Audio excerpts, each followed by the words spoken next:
I'm going to pause it, though. What? I think. I don't know. You gonna pause that? You're a So are we live? I don't know. Okay. I think we're live. Hi, everyone. Welcome to the Watch It Played live show. This is weird. I'm Rodney Smith. I'm Pat McDonald. Yeah, I'm really out of sorts. You know why I'm out of sorts this time? I don't. Because everything's sort of working. Yeah, well, that's true. It's there's strange. there's nothing crashing. No, we're not late. We're almost time? exactly on Almost, time. basically. We might be a minute late. I'm not in a crazy panic. I think what happened was I came over earlier this afternoon just to make sure everything was going to work okay. Yep. Plugged everything in, turned the computer on, and everything was working right away. Normally there's a whole bunch of stuff we have to do. And I think that was almost a problem in its own way, because as soon as we saw everything working, we said, well, how can we change this? Yeah, we changed the tripod, we changed the camera angles. We're doing a few new things this time just to try to sabotage ourselves, I guess. But welcome to the live show. Pep, you're just checking to see if you can get the comments going. That's what you're fiddling with. Is it sort of working or not working? That's a no for now. It's a no for now. I guess go to the app then. And I will. Because remember, you're going to be able to ask your questions during this live show. And if you'd like to ask a question, what we suggest is that you put your question, begin it with the word question in all caps. So that way, when we're scanning through the comments, we can quickly find your question and answer it. Should we do a little disclaimer on the kind of questions we don't answer just to try to hit that some would of them off the pass? Yeah, that's a good idea. We often get asked, what are our favorite games, what we'd rank top 10s and things like that. And because on Watch It Played, I have this sort of policy of trying not to review or recommend games. Those are not questions we'll be able to answer, but pretty much everything else is on the table, so feel free to go wild. And we do have a few questions here from our BoardGameGeek Guild for Watch It Play. So if you haven't visited that before, you'll find a link to it in the description of this video, maybe. Oh, maybe. Remember how we were going to, for our live shows, keep notes on what links we were going to put in the description? Right. You want me to go get a pencil? Sure. So keep an eye on our guild if you'd like to see when we have an announcement for a live show coming up. And if you'd like to have your questions preloaded, like we have here, then you can. All right. I'm going to just switch this camera screen here a little bit over here so I can see. We've got another monitor on the side here. And everything seems to be fine. If you can't hear us, if the audio seems bad, if the visuals seem horrible, let us know in the comments, and we'll try to keep an eye on that. It looks like, though, everything's going fine, does it? Yeah, everything seems fine. Yay, no one's saying anything. Good. Same outfits as last show? Yeah, we didn't change yet. No, we've been wearing this since the last live show, which was in July, I believe. So I guess this is a monthly show. Maybe we'll do more in the long run, but we'll see. I only have one news sort of item to get out of the way to begin with, and that is October 6th to 7th, I will be at TokenCon in Oklahoma. So if you live in the Oklahoma area and you'd like to come to a gaming convention, then this is when you can go to. And I'll be there too, so I'd love to see you if you're going to be there. I'm going to have a few games scheduled with them that I'll be playing at certain sort of fixed times if people want to jump in and play those. And that's going to happen on the Saturday. I think there's going to be a little Q&A type panel on the Saturday evening. And on Sunday, just playing games with anyone and everyone. So hope to see you there if you're going to be there. We do have a question right now we can start with from George. I don't know if I just typoed his name two times or if his name is actually George. But I have George written here, and he says, a very interesting question here. Are you going to do any more playthrough videos on this channel called Watch It Played? I added that last part. It's been a while since we've done a playthrough video. Like, what was the last one? Was it at least a year ago? Was it Stuff Fables? It wasn't Stuff Fables. No, Role Player. Role Player, yep. So it was like a month and a half ago, maybe? It's been a while. That's the point, right? Yeah, but almost directly before Role Player, we did do Star Wars Legion. Oh yeah, we did Star Wars Legion. We did Stuff Fables. We've done a few, but the show goes in like peaks and valleys of the types of content we're able to create. And usually around Origins to Essenspiel, things get a little nutty with tutorial videos. Right now, I would say we're in the tutorial apocalypse right now for the show. Tutorial-apocalypse. Just to give you a sense of it, exactly a month ago, up till now, we've released Taj Mahal, The Reckoners, Brass, My Little Scythe, Tiny Epic Zombies, and Don't Mess with Cthulhu. That is 6 tutorials in a month. That's not healthy. That's more than what we normally do. One a week is actually kind of going at breakneck speed. And usually it takes about a week to do a tutorial video. So that's sort of doing 6 within a 4-week period is why you're not seeing the gameplay videos. And that's in part my fault. I get approached to do tutorial videos from publishers, and sometimes I see a game like, I really want to do that one. Oh, and I really want to do that one. Oh, and I get the schedule full, and it's comfortable. And then I find out about another one, and I go, oh, I'd really like to do that one too. We'll make it work. A little less sleep, a little less gameplay. But don't worry, we will have some gameplay videos coming for you in the future. We're even talking about potentially doing a couple live streaming just We're going to play it, shoot it in one sort of sitting.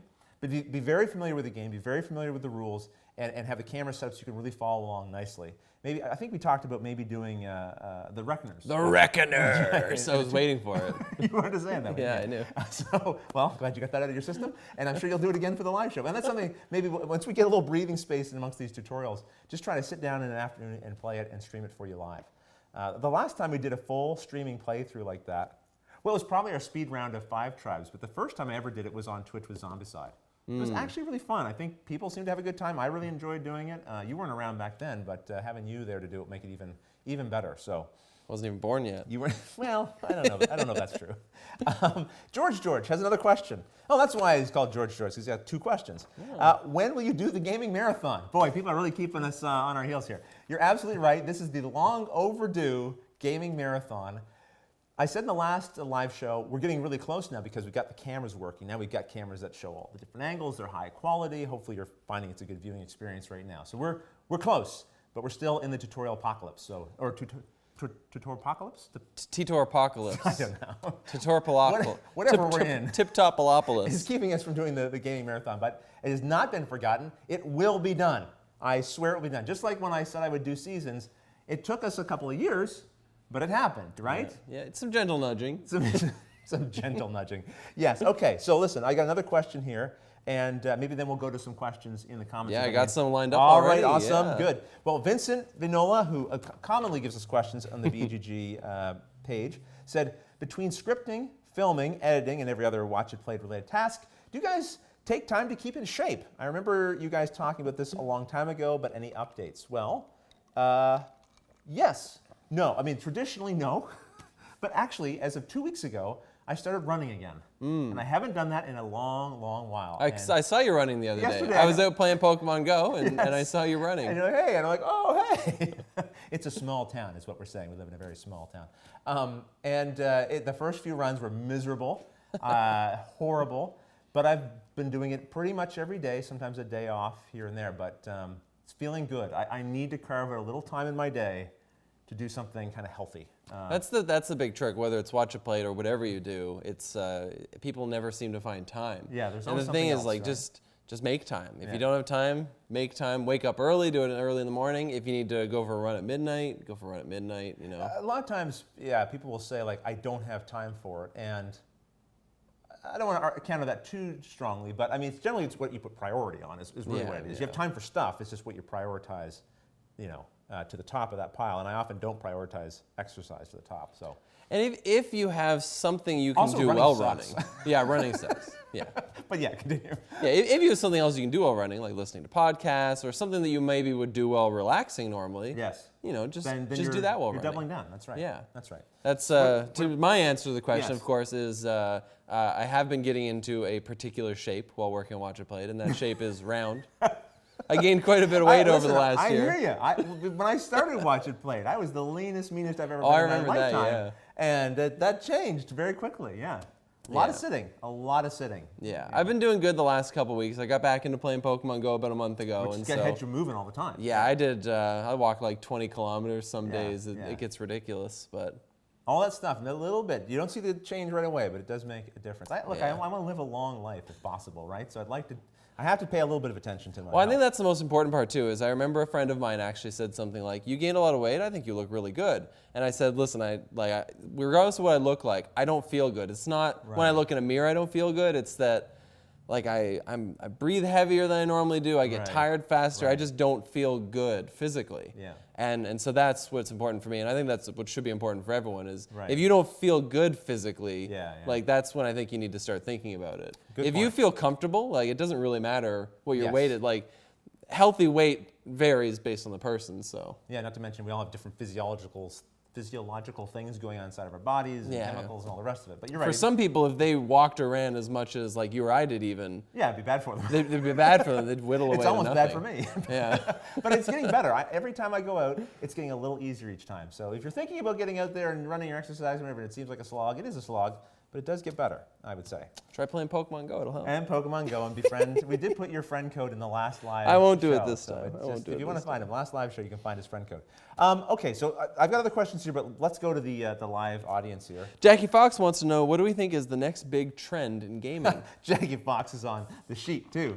Nice one, Jackie. Doubling down. What's the next big trend? Oh, Jackie, let's come back to her question because it's almost on here. Is it the same question? It's not, but it's close. Unless Okay. do you have an answer that isn't the thing that we're going to talk about later? I think the next big trend in gaming, and it's already happening, is legacy style games personally. And anything that takes the legacy style and bends it, I think is also, because at the end of the day, there's not a lot of games nowadays especially that you're going to play 50 times. Right. You're going to play most games probably 10 to 12 times ever anyway. Right. So you might as well be playing a game that has something that's through it. evolving and changing. Right. And so I think it's probably where games are going. I've heard this Until we game- get holograms, and then Oh, then sky's the limit. sky's the limit, yeah. Literally, you can fly. That's true. The game that was at Gen Con that I saw, I don't think we talked about it here, but I'm hearing a lot of podcasts talking about it, so I'll only mention it briefly. But it's a game called Truvang or something. It's a legacy-styled game in that scenarios are followed game after game, but there's nothing destructible about it. Good. But the board has sleeves. Oh, If you think of Mysterium, the game That's cute. Mysterium, that you put sleeves, cards and sleeves right behind the shield. Yeah, The yeah. board has got sleeves. So when something happens in a region, there's a card that will you slide into that sleeve to say, okay, this is what's happening here now. These raiders are attacking, or they've embedded here. Or now you have access to sail across this ocean. So there's like a ship that slips into this water space or whatever it is. When you're done playing, you just fold up the board and you put it away. When you come back, you resume from that position. that's great. Because see, I was gonna pick apart that for a second and be like, so you're saying that that's tokens? That's just tokens. They just Right. replace tokens. Yeah. But the fact that you can fold it It's up. a save state. You can save it. You can So save it, When you yeah. come back, it's not like, okay, we got to, because I think that's kind of maybe the next evolution in these campaign-style games is that the problem is once you put it away and you have to get back out, and Jackie, who I happen to know is playing Gloomhaven right now, might agree with me. You know, it's the putting it away, bringing it back out. All of that is a real drag on the time that you want to spend having the fun of the game that you're playing, right? So I thought that was a clever little mechanism. Do you have another question there before I we? got a few, yeah. Let's go. Laura And Davis. don't worry, Jackie. We're going to come back to your. Yeah, other we'll question. get to the other one. Laura Davis wants to know if you brought Elvis to be on the interwebs. Elvis. Oh, I haven't talked about this new acquisition, this new member of the Smith family. we have a cat now, and I won't. You won't find my Twitter page full of cat pictures or anything like that. Although he was in a recent one. Actually, It wasn't a recent one. I noticed We that. played Monster Crunch, and he was at the table with me. So Luke and I would say Christy and my daughter Andrea, who just isn't at home now because she's been working away, and they would all love to have another pet in the house, like a cat or whatever. And I've been a little bit resistant because I don't. You know how we're having trouble like fitting the runs in, like going for a run and exercising and that sort of thing. Yeah. The wording of that, and I could have gone a different direction. So the difficulty we've had with the exercise and those runs we're trying to get. I don't want to add another responsibility to my day. Yeah. There's already too much with the show and everything else. But they really wanted a cat. And it just so happened that a friend nearby that had a litter of kittens, and their thing was like, well, you can take the cat, and if it's not working out, you can bring it back. And that was sort of The push you needed. That was the push I needed. Yeah. Because I wanted to make sure we weren't going to get a creature that was just going to tear our house apart Yeah, and be a total train wreck and drain on us mentally and all the rest of it. So I had my guard up when Elvis entered the building, and it dropped pretty fast. He's pretty darn cute. And Luke really loves Elvis, and Christy. I think Christy, with some of the more travel that I'm doing, I think she kind of likes having like almost like a little baby at home to kind of like cuddle with and take care of and all the rest of it. So, and Andrea's home right now for a few days, and she's enjoying Elvis as well. Elvis was the name that the previous owners had called him, and Luke decided to keep that. I like it because the cat's black with a little bit of white, so I think of it as like wearing a leather jacket. Yeah, you know what I yeah, mean? So it's leather Elvis jacket. with a leather jacket, right? So yeah. So that's. No, I cuddle with Elvis anytime I come over too. We got him when he was quite young, so he's still a little feisty, but for the most part, pretty good. So, but not on a live show, no. Kabuki Kid wants to know, how many games of The Reckoners did you get played? I think it's just 2 for both of us. No. 3? You Of 3? the Reckoners? So I played it at Gen Con. You played it at Gen Con Played before, it with right? Luke, played it with you, played it with, I think I'm up to 4 or 5 wow. games. I usually do a pretty good job of logging all my plays, and I kind of slipped off that wagon, and I'm behind. So I think it's around 4 or 5 or so plays at that. I'm only at 2, and I've lost both of them. Both on normal difficulty, I might add. Yeah, I have a whole thing. I want to save this for like a table talk episode or something. But I think that the game made a little spoiler on the topic. I think the game made a slight mistake in labeling. This almost sounds reviewy, doesn't it? It does. In labeling the levels, beginner, standard, hard, and sparks, because. Especially Sparks. Because what does that mean? I don't know if it's a reference to the book. I think it's a reference in the books. I've been reading the books, be. but I haven't come across it yet, I don't think. But anyway, I think a certain subset of the gaming community, when they hear beginner, if they've been gaming for a long time, goes, oh, well, I'm no beginner. I can handle handle something more. Let's skip over beginner. Wouldn't it be different if they had labeled it level 1, 2, 3, and 4? Right, yeah. Because you just go, well, we start at level 1, obviously, and if we beat that, then we'll go to level 2. But when you say beginner, because this is what happened at Gen Con, we don't need to, let's go to normal. I'm like, I don't recommend this, but okay. And sure enough, we got trounced. Yeah. And not everyone has the tolerance to be trounced by a cooperative game. Sometimes that kind of getting kicked in the teeth that quickly in your first game can make people go like, that's too difficult. Too much. And so they don't always get to the second or third game where they go, oh, we just weren't playing very well our first game because we were new to it. Yeah. So I think that's an interesting takeaway. So that's something I'd like to talk about more in a later episode. In a related question, Luke Liu wants to know. Hi, Luke Liu. Can we do a Reckoner's playthrough? And we already kind of touched on that. We're thinking about it. We're thinking about maybe doing a live playthrough of that at some point. So yeah, stick around for that at some point, hopefully soonish. And only because we talked about that, I'm going to skip any other ones that ask if we can do a particular video because it's not something we generally answer. Right. Christine Desgrange wants to know what our thoughts are, specifically wants to know what my thoughts are on KeyForge and if I think it'll dethrone Magic the Gathering. I think they're just trying to get around you not reviewing things. So I'm going to give you this. Rodney came back, and I had seen something about KeyForge. Right. I had seen very little things, and I didn't think too much of it until Rodney talked to me about it. There's KeyForge there.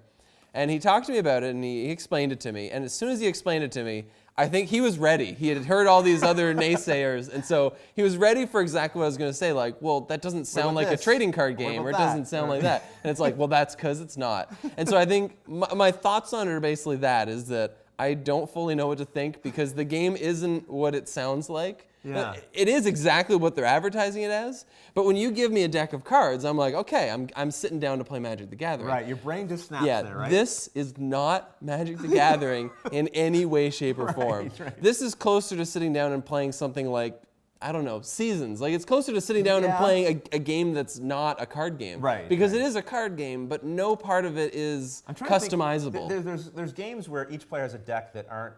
We're going to talk about. Let's just We'll talk about it. Let's just talk about it right now. We can't avoid it anymore. But I have to answer the last part. Okay, go ahead. Do I think it'll dethrone Magic the Gathering? Oh.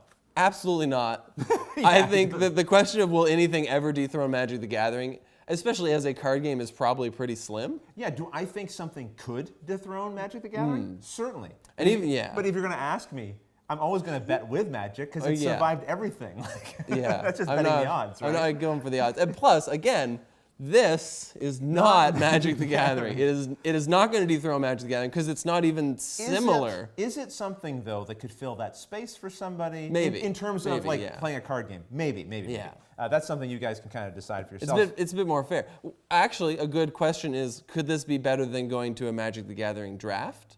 Maybe, because of the way that this works. Why don't we talk about that? Let's do that. Okay, so I'll just read out the questions because I got like three. There's KeyForge questions. So Jackie F., who I'm thinking maybe is Jackie Fox in the comments there, said, individualized games such as KeyForge, are they fad, hustle, or cool idea? Todd Adair asked, with the new games KeyForge and Discover Lands Unknown coming out, a new category called Unique Games has shown up. Remind me to come back to Lands Unknown when we finish talking about KeyForge here. I will forget. We'll both forget. What are your general feelings about unique games? Do you think it will become a major fad like legacy games have been over the last few years? And I think even Vincent also asked that question again, but I just didn't copy it here. First of all, let's define what a unique game is, just so people who maybe haven't heard, although this I know is the buzz. Maybe you've heard this in 1,000 different places already. But KeyForge was announced at Gen Con, and it is classified as a unique deck game. Unique being a particular word they're emphasizing because they plan to have a line of games that are unique. Meaning, and it's capitalized too. That's the game branding. system. It's like the branding. It's a system, right? Yeah. Sort of like if someone said living card game or deck builder, it's like a system of thing, right? But this is Fantasy Flight Games system. And the idea is this game, you have a deck of cards, I have a deck, you have a deck, and we play. Now that sounds a little bit like Magic the Gathering, It doesn't does. it? But there's no deck building. This is it. This is my deck. You buy this, it's sealed, and inside of this is a deck unlike any other deck that will ever be printed in any other. There'll never be another box that you open that has this exact deck in it. What's in here is the only one here. Now, is there an infinite number of cards? No, right? No. There's a limited 370, I think, or something like that. There's a limited card pool, but this combination of cards in here is totally unique. There'll never be a duplicate. Yeah. Now, and that one's not even open. and this one's not even open yet. Now, some people might say, well, come on now. So this deck has 3 copies of one card. The other unique deck has only 2 copies of that card. How big of a difference? Well, yes, I'm sure there are 2 decks, 3 decks in existence that are very similar. But it'll never be the same. But the odds of Pep getting it, the odds of the two of us having it, the odds of me ever seeing a similar deck to this one when they're printing fast, given how many people are on the planet, it's unlikely you'll ever encounter a truly similar deck to the one you have. Well, especially because there's different factions too. So and they're divided into 3 in each deck. And I should just say this quickly. Yeah. And there's 10 quadrillion possible combinations. So again, the odds that I'm going to be playing against someone who has a similar deck to mine, pretty slim.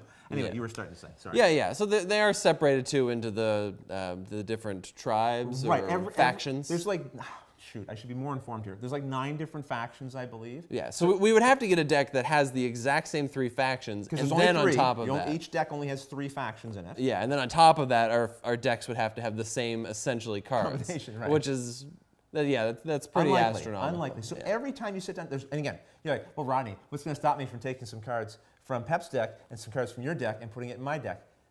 You got to believe me when I say it's impossible to build.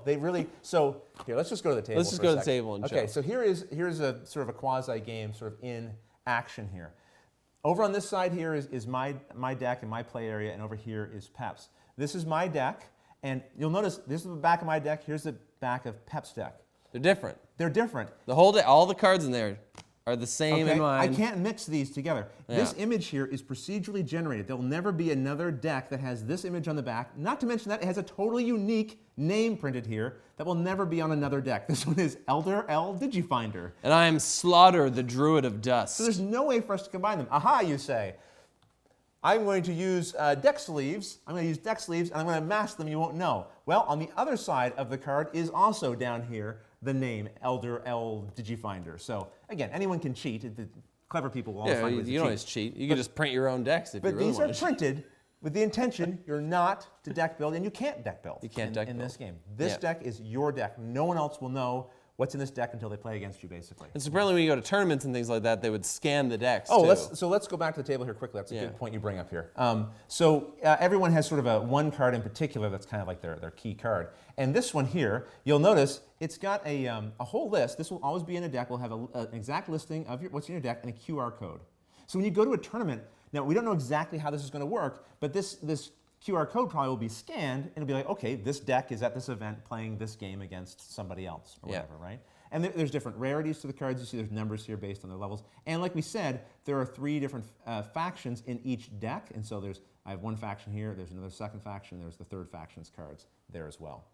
So, an interesting note, one of the factions in our decks do match right now. That's right, so that's a good thing to point out here. So we've got, I've got these 3 factions here, and we both have sort of the Martian green factions. I don't remember the names of all. This is Brombar, this is I call it the egg or soccer ball.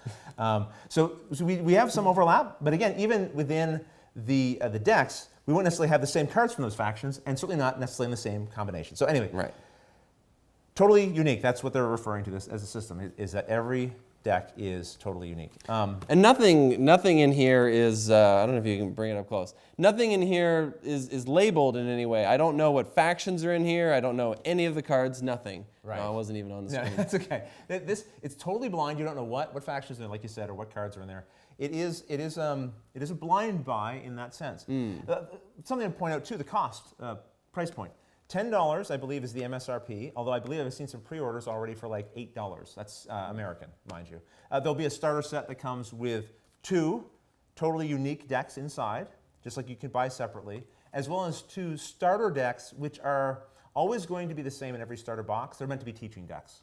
I think they have some of the keywords with the descriptions of what those keywords do printed right on the card, just to help you in your first learning. So if you have any questions about KeyForge, feel free to fire them into the comments below, and as we talk a little more here, we'll try to come back and answer them if any of this is like new to you. Although again, I feel like this was the big announcement at Gen Con, not only because it's a unique system, but this is something they managed to keep under wraps. Sometimes in the board game community, little leaks happen, and sometimes if you're in the know, you might hear a thing. I heard nothing about this until it announced, so they did a really good job keeping this under wraps. Maybe we could show people a quick couple of seconds here of the game being played, just to give you a sense of how the game system works. Because unlike Magic, where normally, and we're going to compare this to Magic somewhat, not only because it's a card dueling game, but also the designer is Richard Garfield, the designer of Magic, as it turns out. So it might have a little bit of influence. Right, a little bit. Yeah, but, and so it was my turn, right? What's that? It was my turn? What? I don't know, I just want to go. You want to go first? You can go first. Are you going to destroy my board state here? No, Okay. I'm just worried you might do it to me. I will.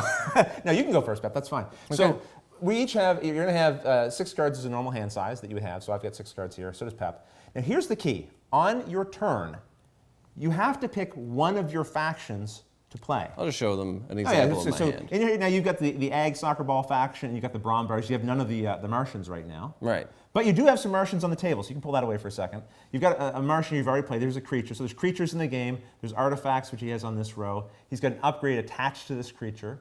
So on your turn, you have to pick one of your factions to activate. Now, you didn't have any Martians in your hand. I don't. But if you actually want to use the Martians that are here on the board, you'd have to say, I want to activate the Martian faction. So there's no mana. There's no cost to play cards from your hand. It's the choice of which cards do I want to actually be able to use and or activate this turn, right? And I can play any number too. So let's say I happen to have 6 of these red cards in hand. Right. I could have used all of them. Absolutely. But I don't. So I am actually going to use my red cards though. Okay, the Brawn Bar. So that's this faction here, the little Fireball faction.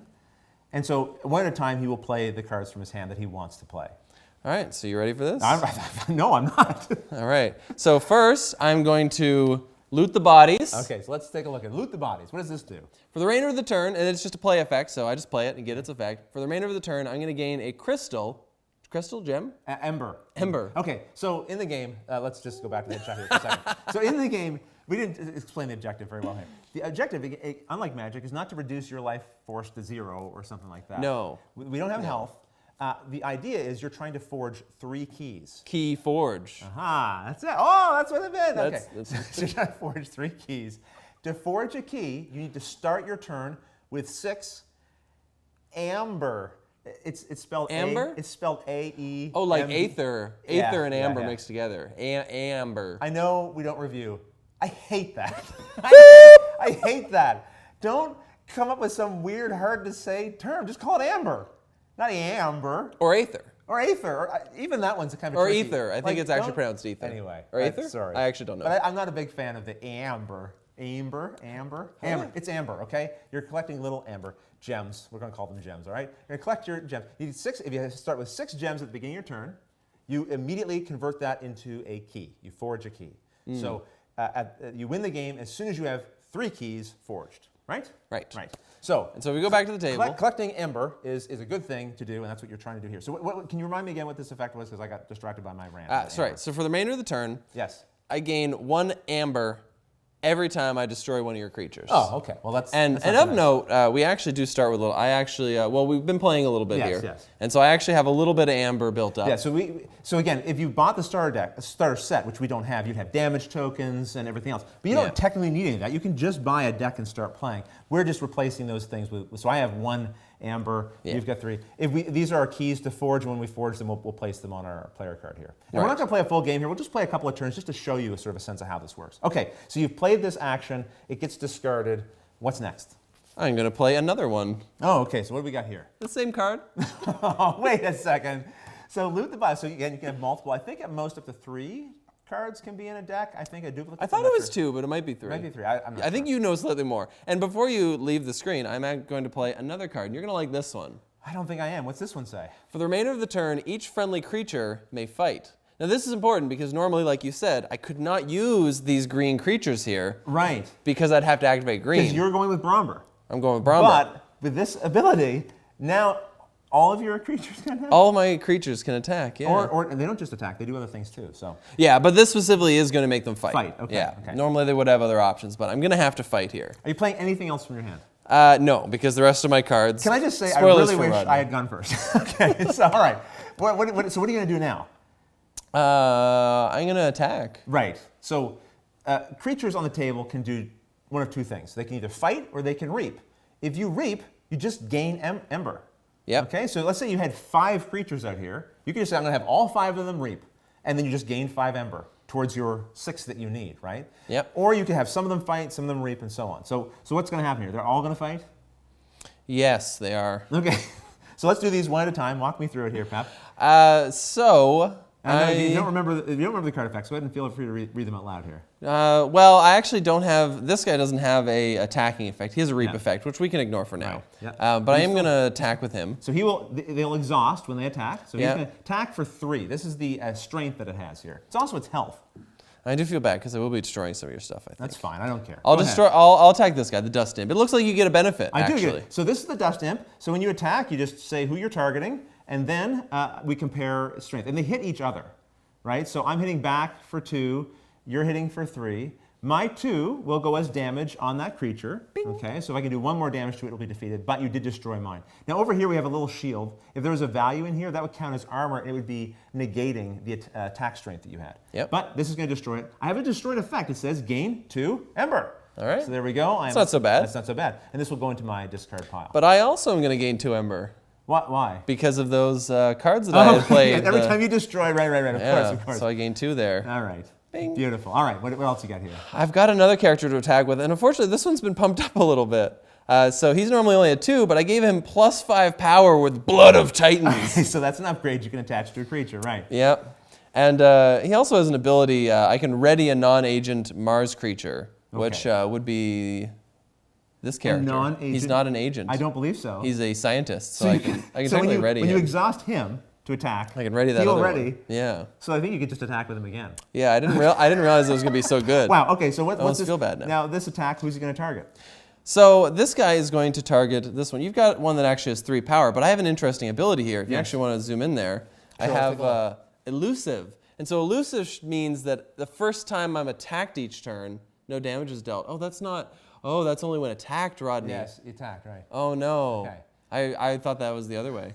So, and we should say, like, the rules right now, you can download them online in a PDF. I don't have these, like, perfectly locked in my brain. I don't have every keyword perfectly analyzed. So you might see a mistake or 2 in this. Don't worry about that. Will we do a tutorial in the long run? Maybe. Maybe. We'll see. So you are going to attack, though, I assume, here, right? I am. I'm going to attack this character, the Vesma Thinkdrome. He's dead. Okay. But I'm hitting back for 3. You are hitting back for 3, so I'm going to need 3 damage on me. Yeah. So yeah, the Elusive I thought was going to protect me, but it's not. It's only when you're attacked. Right. Now, the only thing we could be doing wrong here is it considered attacked when I hit back? That's something we'd have to confirm in the rules, but that's fine. I'm sure some of the comments probably knows. I got a lot of power to spare, so. All right, so that's dead. Did you get yourself some more Ember for that? I should. You should. So you're now at 6, which is what you need. Now, I could attack with this guy, but I have to make note, you actually have an elusive character here. Yeah, I do. So if I attack, all it's going to do is destroy mine. I'll hit back for 1, which would destroy it. Which would destroy it. And I won't deal damage to you because you have elusive. You could reap. I can't. I can only attack. Oh, the card effect. The card effect only let me attack. Okay. So that would be it for me. Right. And at the end of your turn, you draw back up to 6 cards. I'm not going to show Rodney what I got this time. So I draw 3 more. At the end of your turn, everything unexhausts. Right. So these things are ready to be used again. So I look at how many I got. At the start if you can't get rid of any of those. Okay. Well, all right. We should take a look. Well, the cards that you played, did any of them have an Ember symbol on them? Oh, I never even looked at that. They did not. Okay. So let me see. You show an example then. I don't know that I can. Uh-oh. This is bad for me. This is just all horrifying for me. Okay, I am going to cry a little inside. Perfect. That's what I like when playing a game. Okay. You really wiped my board here pretty good. I am going to play Hunting Witch. Okay? I'm using this faction, which are the scary-faced, shredded-faced zombie people. I don't know. We'll call them... What? Freddy. Sure, it's Freddy. It's Freddy. Freddy faction. The So Freddy Freddy faction here. This is the Hunting Witch. It says each time you play another creature, gain 1 ember. Okay. Oh. Unfortunately, in my hand, I have no other cards of that faction that I can play. Spoiler. But I do have this artifact that's from that faction. Oh. Okay. And this one says, and here, we'll just bring it over here to the Zoom screen so you can see it. This is Omni. What's interesting about Omni, that keyword means I can actually activate this anytime, no matter which faction I've picked. It just so happens I have picked this faction, but if I'd picked another faction, I could still activate this ability. So this says sacrifice this card and return a card from your discard pile to your hand. Okay, so this is going to be sacrifice. I'm going to put it here, but I'm going to go and I'm going to find something. I think I want... And you can play whatever you go and get. If it's the faction. If it's the faction, and it is. I'm gonna grab the Mushroom Man here. Okay, so the Mushroom Man is coming here. I'll just show you. Do you know the Mushroom Man? You're about to know the Mushroom Man. So this is a fungus. It says Mushroom Man gets +3 power for each unforged key you have. So he's +9 power. So he's an 11. He's an 11. Okay, so out comes the Mushroom Man, and I could. No, so the Hunting Witch I just played, sorry, when they come into, I should note, they do come in exhausted. But right. I did play another creature, so I triggered this ability, and so I will get another ember. And at the end of my turn, I will do this. I will refresh. 1, 2, 3, 4, 5 cards in hand, so I will draw a new one, and it's back over to Pep's turn. And I don't believe I played any of the cards that I wanted to show an example of, but maybe I will in the next turn. All right. We'll just do one more turn each, and then we'll end this, because that should give you a good sense of how this works. Pep, it's the beginning of your turn. You do have 6 ember, and you know what that means. Yes, so I can throw away the 6 ember to forge my first key. Very nice. Okay, so you're 1/3 of the way towards winning. Okay, I have an interesting choice here. I guess since we only have 1 turn, we're only playing 1 more turn. Yeah, I'll try to be interesting. Be interesting. So... What faction are you picking? Do you have a sense of it? Oh... That's what really, I think, is what makes this game different compared to a lot of other games, is that you have to pick a faction. I don't have to worry about drawing land or mana or whatever to sort of fuel my thing. It's what do I want to do? If I do this, I can't do this other powerful thing I have. Or if I do this, I might not be able to activate any of my creatures that are on the table because they're not from that faction. The other thing you can do on your turn as well is when you pick a faction, you can discard any number of those cards from your hand as well. So if you get a hand that's kind of plugged up and you're like, I don't really want any of these, you can just pick a particular faction. Like I have a whole bunch of this Mars faction. I could just chuck them all if I was really searching for something else in my deck that I knew was powerful. Okay. So what's my toe? Oh, so an important part, the damage that you take doesn't take away from your power. So I still have, this guy still has a power of 7. Yes, right. I just already have 3 damage on me. Right, you're a little closer to death. Yeah. All right. Time's up. You got to make your turn. Okay, now. okay. We're live. We're live. So I've got a bunch of these soccer ball eggs. So I'll just use them. Okay. So first of all, I've got an upgrade here. Yeah. What's this one going to do here? It's going to put on a creature and give it the ability to. When you reap, I can steal 1. In addition to you reaping, which any creature can reap, but if it has a reap effect, that triggers as well when it reaps. So this means you will now be able to steal. In other words, take an ember from me. Now, who are you going to give this to? I am going to give it to this one. All right. I won't be able to reap with them this turn anyway. That's right. And again, that's right because it's a Martian faction, so you cannot trigger that creature. But if I could. Whew. Yes. Well, what else you got? All right. So next, I am going to use a booby trap. Okay. Bing. This one is good because this is the example. Some of these cards will show an ember symbol like you see right here. So as soon as you play it, you're going to be able to gain an ember. That's another way to accumulate the sort of the end gaming conditions that you need. And it has a play effect. So I deal 4 damage to a creature that is not on a flank, and then I have a splash of 2. So let's quickly... Oh, this is interesting. So yeah. When you play creatures, they always have to be played on the outside edges of your other creatures. Right, so I couldn't stick position. a creature in here. Right, so positioning even matters, the order in which you play things. So you are going to be able to deal 4 damage to a creature that is not on the flank. Okay, yeah. So that is going to kill this one for sure. And then you do 2 splash damage. Yep. Which means that you are killing this guy for sure, and this guy. Now this guy's super buff, so he's fine. He can take it. He can take it. Big destruction there. Okay. And the booby trap goes away. Devastating. I have another one I'm going to use. Oh, that's your discard pile down there, isn't it? It is. Yeah. I'm going to have another one I'm going to use. It's the Pawn Sacrifice. Oh my goodness, this gives you another ember. It does. All right. What does this one do? This one, unfortunately, I have to sacrifice a friendly creature. I'm fine with that. Which I will. I'll sacrifice this one, even though I just put an upgrade on it. I wanted to show the cards. Yep. And it deals 3 damage to 2 creatures. Okay. Which, again, not the most optimal thing, but I'll deal 3 damage to this one. And I'll do 3 damage to myself. Okay. All right. Again, I'm okay with it. Suddenly the game turns slightly cooperative for a moment there. Right? Yeah, because it's not up to 2 creatures. It says 2 creatures. I have to do it to myself. And I'm going to play this. Well, I can't play this last one, but I kind of want to show what it could do. Like you might have, if you've been thinking more clearly, we're doing this live. You might have played that one early on when I had 3 creatures out. Right. To do damage and then do the, but that's fine. We're just showing things. And so this is a creature. I mean, I can play him, but his ability is really interesting, and I want to show it off. Okay. So he's elusive, that ability we mentioned from before, so he won't take damage the first time he's attacked. But the other thing is when he reaps, I can use an artifact as if it were mine. So you remember that artifact that you used before? If you hadn't used it yet, you could have sacrificed it I could have sacrificed it myself. Interesting. I wouldn't have been able to go get one of those type of cards, though, right? True.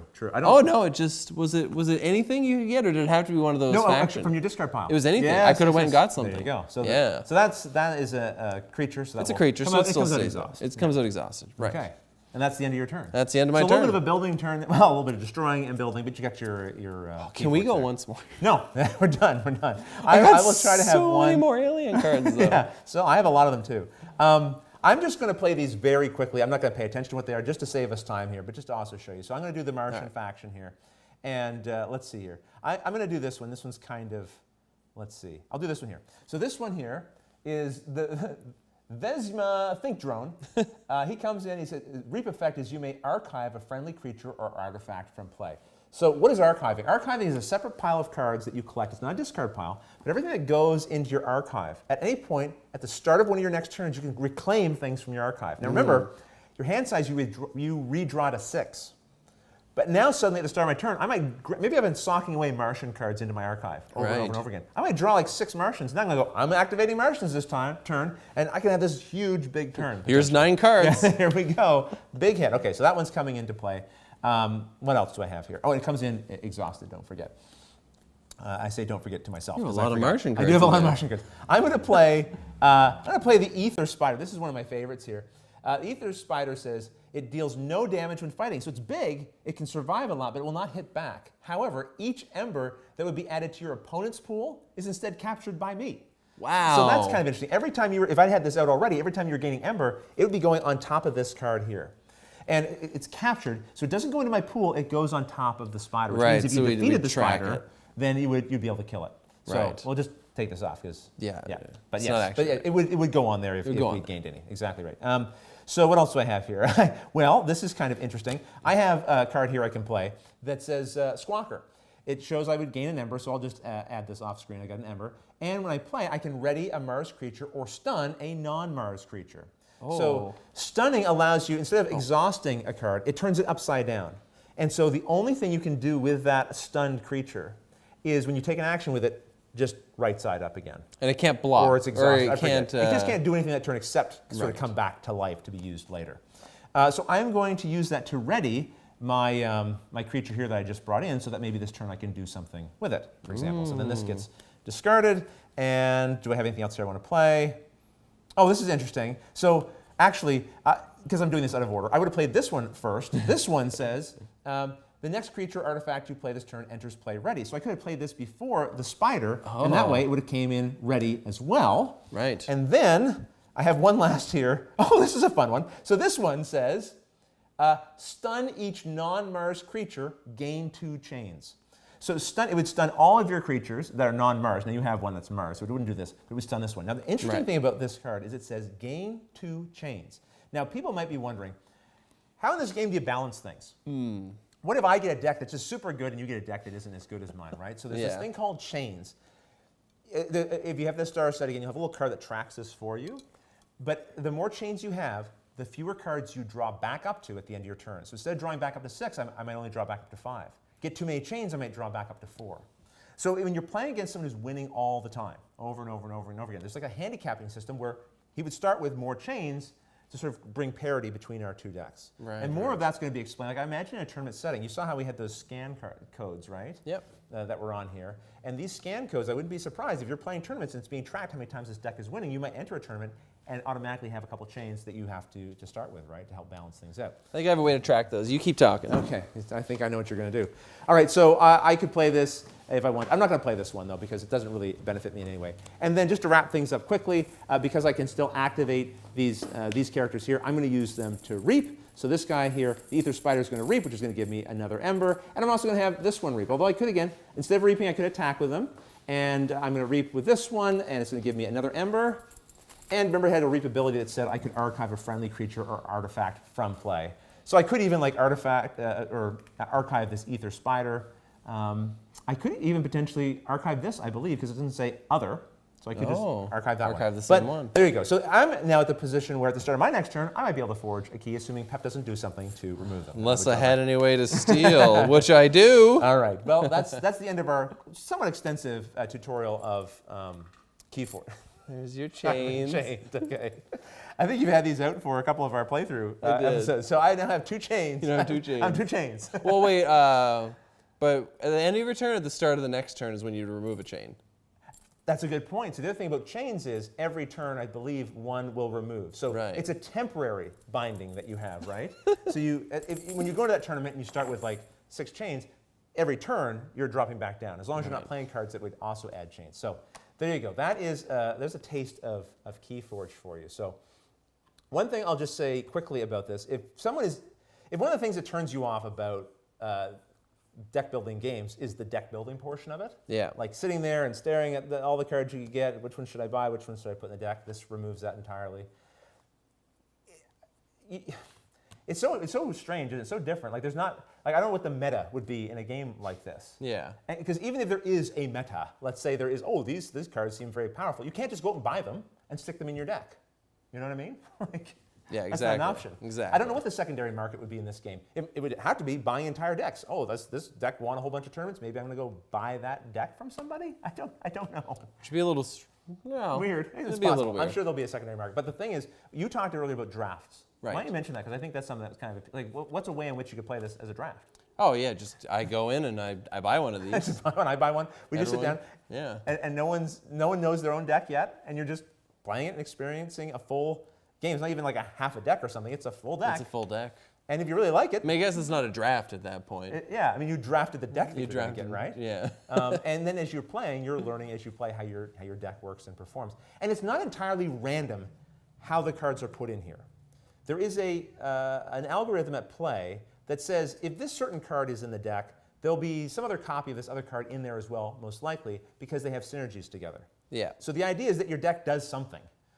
It might not do it to the same degree as some other deck, but it's doing something that works. They're not just randomly being thrown in here, per se. But there'll be lots more to learn about this game as time goes on, I am sure. And maybe you're sick and tired of hearing of KeyForge, so we'll stop. But someone, in this question that we were asked, though, another game was mentioned, Discover Lands Unknown. Right.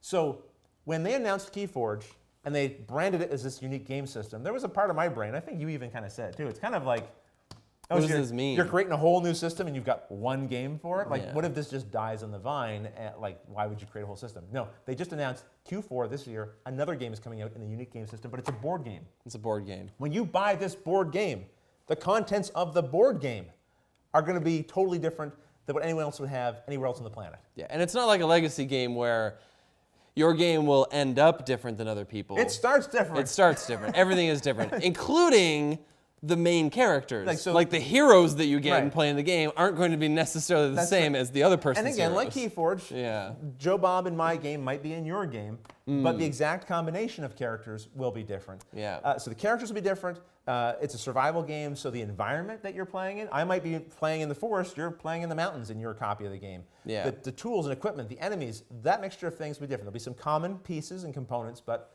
a lot of them will be different. We recorded recently a BoardGameGeek show, so you might see that go up on the BoardGameGeek channel, and this is a topic I wanted to mention, so I don't want to repeat myself too much there, and here and there, either way. I'm confused. So am I. But I have to say, I am really impressed with Fantasy Flight Games doing this. Not reviewing the games, because the game's good or bad, I don't know. Yeah. But this is a big company that could very easily rest on its laurels and put out formulaic games that work. Because they've got production value, they've got production chains, they've got the whole thing in place. They can slap Star Wars on any game, it's going to sell like crazy. Exactly. And they went and they created a whole new system, quite a big risk, I would say. This is a difficult thing to communicate to people, I think. Yeah. Like what this is. Like what does all this mean?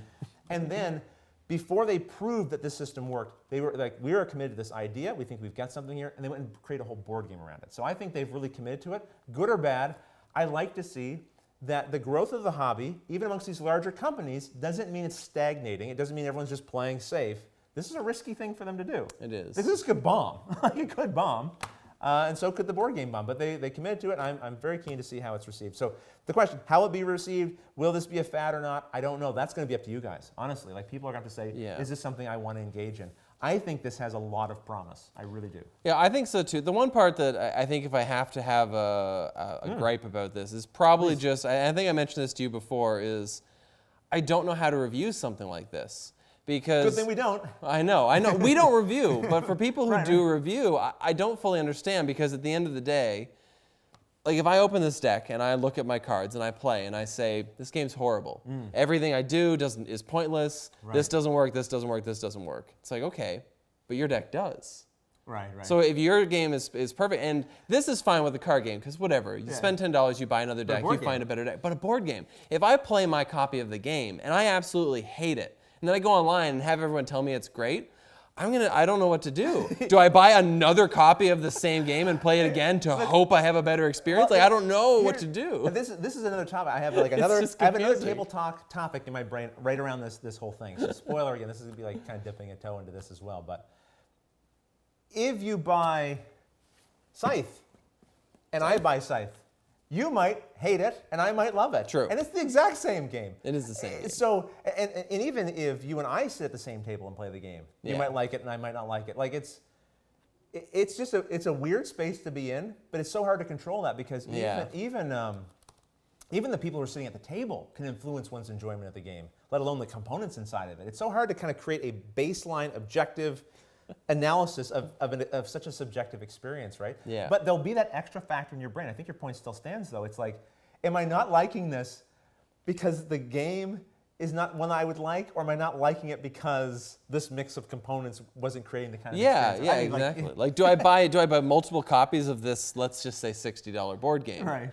So that I can maybe get a better experience? Like with the card game, again, I would spend an extra $10. If I got what I thought was a bad deck, just buy another one. I'd buy another one. Yeah. But I don't think I'd buy another $60 game. I don't care for this faction. I'd rather have those factions. You want to trade, and like, who knows, right? Well, especially if this is a non-destructible type of game, I might actually be able to just swap the board game with someone else and be like, I didn't enjoy mine. Let's try again. I want to play in the mountains. Here, enjoy the jungle with these characters. Like, I'm curious how many differences there are. Yeah. We don't really know that either. We'll have to. Do you want to jump into some questions? Yeah. Look, we sunk a lot of time there. Let's jump into some questions. So just for everyone's note, I lost for some reason any questions before 7:25.